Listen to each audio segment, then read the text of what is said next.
지난 식초 영상 이후 효능을 체감하고 일상에서 실천하고 계신다는 분들의 소중한 댓글이 이어졌습니다. 벌써 조회수 20만 회를 돌파하며 건강에 대한 뜨거운 관심을 확인할 수 있었는데요. 다만 위가 약해서 생식초가 부담스럽다거나 더 효과적이고 맛있게 먹는 방법은 없냐는 문의도 많았습니다. 오늘 그 해답을 명쾌하게 드립니다. 커피에 시나몬 가루를 더해 풍미를 살리듯 식초도 천연 보약 3가지를 더하면 그 효능이 극대화됩니다. 단순한 혈관 청소부를 넘어 혈관의 묵은 기름때를 뿌리째 뽑아내는 혈관 포크레인으로 변신하는 것이죠. 그 주인공은 바로 양파, 생강, 마늘입니다. 양파가 식초와 만나면 혈관 속 끈적한 기름때를 세정제처럼 씻어냅니다. 생강은 몸의 온도를 높여 면역 시스템을 가동하고 체내 염증을 완화하는 역할을 하죠. 특히 마늘을 식초에 담그면 핵심 성분인 알리신의 흡수율이 비약적으로 상승하여 기력을 보강합니다. 실제로 양파 식초를 3개월간 복용하고 허리둘레가 3cm 감소한 임상 사례도 있었습니다. 오늘 내과 전문의로서 혈관 나이를 되돌리는 황금 배합비와 반드시 주의해야 할 부작용까지 상세히 짚어드리겠습니다. 본격적인 시작에 앞서 유익한 정보가 더 널리 퍼질 수 있도록 좋아요 한번 부탁드립니다. 또한 현재 주방에서 사용 중인 식초 종류를 댓글로 공유해 주시면 소통에 큰 도움이 됩니다. 양파는 그 자체로도 훌륭하지만 식초를 만날 때 완전체가 됩니다. 양파의 퀘르세틴 성분은 혈관 수성공 역할을 하지만 체내 흡수율이 낮다는 단점이 있습니다. 이때 식초의 아세트산이 양파의 세포막을 열어 성분 배출을 돕고 흡수율을 높이는 에스코트 역할을 수행합니다. 양파 식초는 혈관 탄력을 개선하여 혈압을 안정시키고 장내 탄수화물 흡수를 억제해 천연 인슐린 역할을 합니다. 재료를 고를 때는 일반 양파도 좋지만 안토시아닌이 풍부한 적양파를 추천하며 식초는 반드시 주정이 포함되지 않은 천연 발효 식초를 선택해야 합니다. 제조법은 매우 간단합니다. 양파 2~3개를 손질하여 썰어줍니다. 썬 직후 15분간 공기 중에 두면 유효 성분이 활성화됩니다. 소독한 유리병에 양파를 담고 식초를 1 비율로 붓습니다. 실온에서 하루, 냉장고에서 3일간 숙성하면 완성입니다. 복용법, 식사 도중이나 후에 양파 조각을 섭취하거나 식초물을 물에 희석해 마십니다. 공복 섭취는 위점막에 자극을 줄 수 있으니 반드시 피하십시오. 노화로 인한 관절통과 염증은 기초 대사량 저하와 체온 하락에서 비롯됩니다. 이때 생강에 진저롤과 쇼가올 성분이 필요한데 이들은 산성 성분인 식초를 만날 때 약성이 수십 배 증폭됩니다.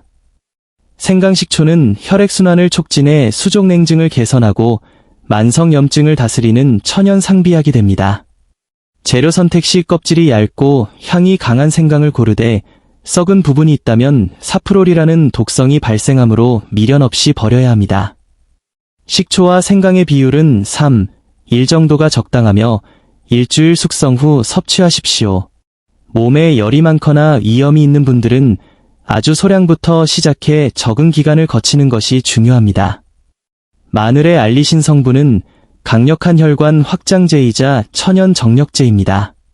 하지만 생마늘은 소화가 어렵고 이장에 부담을 줄 수 있죠. 식초는 마늘의 성분을 분해하여 다이아몬드처럼 정교하게 가공된 흡수 최적화 상태로 만듭니다. 마늘 식초는 전신 활력을 높이고 항암 및 살균 작용을 통해 체내 나쁜 세균을 박멸합니다. 제조 시 마늘을 통째로 넣기보다 칼등으로 살짝 으깨거나 슬라이스하면 알리신 배출이 극대화됩니다. 최소 2주일의 숙성 기간을 거쳐 아린 맛을 제거한 뒤 식후에 2~3알씩 섭취하는 것을 권장합니다. 천연 보약은 신선함이 생명입니다. 대용량보다는 소량씩 자주 만드시길 권하며 양파 식초는 1달, 생강 마늘 식초는 2달 이내에 소비하는 것이 가장 좋습니다. 남은 식초물은 버리지 마십시오. 재료의 핵심 영양소가 농축된 천연 맛간장과 같습니다. 고기 소스나 나물 무침에 활용하면 감칠맛이 폭발하며 생선 비린내 제거에도 탁월합니다. 건더기부터 액체까지 알뜰하게 챙기는 것이 건강관리의 고수가 되는 길입니다. 마지막으로 3가지 주의 사항을 당부드립니다. 위장 질환자, 위궤양이나 역류성 식도염이 있다면 연하게 희석하여 소량씩 접근하십시오. 복용 약물 고려, 당뇨나 혈압약을 드시는 분은 식초의 혈당 조절 기능이 약물과 중첩될 수 있으니 주치의와 상담하십시오. 치아 및 용기 관리, 섭취 후에는 물로 입안을 헹궈 치아 에나멜을 보호하고 제조 시에는 반드시 유리나 도자기 용기를 사용하십시오. 작은 정성이 큰 건강을 만듭니다. 오늘 내용이 도움되셨다면 소중한 분들께 공유해 주시고 궁금한 점은 댓글로 남겨주세요. 여러분의 건강한 인생을 응원합니다. 시청해 주셔서 감사합니다. 혹시 요즘 거울을 볼 때마다 깊은 한숨이 나오진 않으시나요? 40대까지만 해도 허리 라인이 살아있고 오태가 났는데 50대를 지나 60대에 접어들면 아랫배가 나오면서 거울 보는 것 자체가 스트레스가 되곤 합니다. 아침에 옷을 입을 때 예전에 편하게 맞던 바지 단추가 팽팽하게 당겨 숨쉬기조차 힘든 경험 다들 있으실 겁니다. 새로 옷을 사자니 아깝고 결국 지퍼가 없는 고무줄 치마나 바지만 찾게 되죠. 제가 30년 넘게 현장에서 어르신들을 뵈며 가장 많이 듣는 고민이 바로 이 뱃살입니다. 진료실을 찾는 10명 중 7명은 억울함을 호소하세요. 선생님, 밥도 줄이고 밀가루도 끊었는데 뱃살은 요지부동이에요. 젊을 땐 조금만 덜 먹어도 빠지더니 이젠 꿈쩍도 안 하네요. 운동을 하려 해도 무릎과 허리가 아파서 엄두가 안 납니다. 이 이야기가 혹시 여러분의 이야기는 아니신가요? 나이가 들면 신진대사가 저하되고 근육량이 줄어듭니다. 같은 양을 먹어도 소화가 잘 안 되고 관절 통증까지 겹치면 운동은 사치처럼 느껴지죠. 그래서 많은 분이 나이 들면 다 그런 거지라며 체념하곤 합니다. 하지만 제가 오늘 제안하는 방법을 따라 하시면 힘든 운동이나 굶기 없이도 단 5일 만에 허리둘레가 줄어드는 변화를 경험하실 수 있습니다. 설마 그게 가능하겠어? 라고 의구심이 드실 수도 있습니다. 저 또한 처음에는 믿기 어려웠습니다. 하지만 실제로 이 방법을 권해드린 어르신들의 허리둘레를 줄자로 직접 확인하며 제 확신은 실망에서 경탄으로 바뀌었습니다. 그 비법의 주인공은 바로 어느 집 냉장고에나 있는 매실청입니다. 매실청은 설탕 덩어리 아닌가요? 당뇨 환자는 피해야 하잖아요. 네, 맞습니다. 많은 분이 그렇게 알고 계시죠. 하지만 매실청을 언제, 어떻게, 무엇과 섞어 마시느냐에 따라 뱃살을 녹이는 명약이 될 수 있습니다. 당뇨 진단을 받은 후 할머니는 단 음식은 물론 과일과 고구마도 끊고 철저히 식단을 관리하셨습니다. 그런데 문제는 심각한 변비였습니다. 장운동이 약해져 일주일에 한 번 화장실 가기도 힘들었고 배는 가스로 가득 차 돌덩이처럼 딱딱해졌죠. 밥을 적게 먹는데도 노폐물과 부종 때문에 허리둘레가 석 달 만에 5cm나 늘어난 겁니다. 제가 할머니께 매실청을 권했을 때 할머니도 처음엔 당뇨 걱정부터 하셨습니다. 하지만 매실을 설탕에 재워 3개월 이상 숙성하면 놀라운 변화가 일어납니다.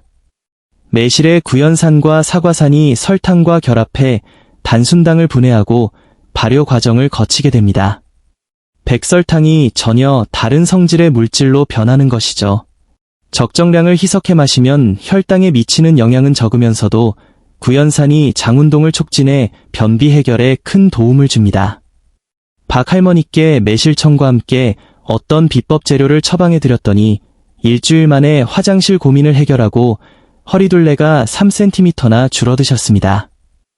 이는 지방이 빠진 것이 아니라 장내 노폐물과 가스가 제거된 결과입니다. 60대 이후 뱃살은 숙변과 가스 때문인 경우가 많아 장만 깨끗이 비워도 배가 눈에 띄게 들어갑니다. 우리 조상들은 예로부터 매실이 음식, 물, 피 속의 독을 없애는 삼독 제거에 탁월하다고 했습니다.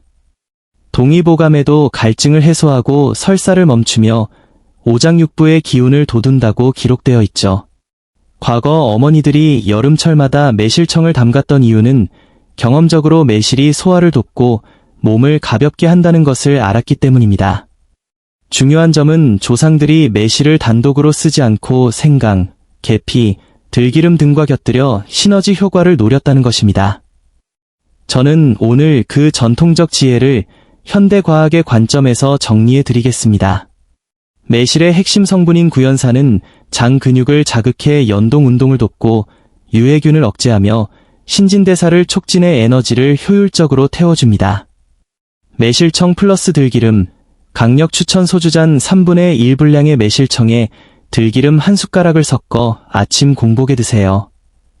장벽에 윤활유를 칠한 듯 숙변이 부드럽게 배출됩니다. 매실청 플러스 생강, 매실청 1숟가락에 생강즙 3에서 5방울을 넣어 따뜻한 물에 희석해 식후에 드세요. 매실청 플러스 계피, 따뜻한 매실차에 계피 가루를 소량 뿌려 드시면 혈당 급상승을 막아줍니다. 매실청 플러스 천연식초, 나른한 오후, 매실청에 식초 반 티스푼을 섞어 드시면 피로가 풀리고 대사가 빨라집니다. 아무리 좋아도 주의할 점이 있습니다. 당뇨가 있다면 소량으로 시작해 혈당을 체크하시고 이장이 약하신 분은 반드시 식후에 충분히 희석해서 드셔야 합니다. 또한 들기름이나 계피는 약물과 상호작용이 있을 수 있으니 기저질환자는 전문가와 상의하십시오. 체질에 따라 변화의 속도는 다를 수 있지만 꾸준히 실천하면 몸은 반드시 응답합니다. 박할머니도 3주 만에 허리둘레 7cm 감소라는 기적을 맛보셨습니다. 지금 당장 냉장고에서 매실청을 꺼내 한 숟가락 시작해 보시는 건 어떨까요? 작은 실천이 큰 변화의 시작입니다. 다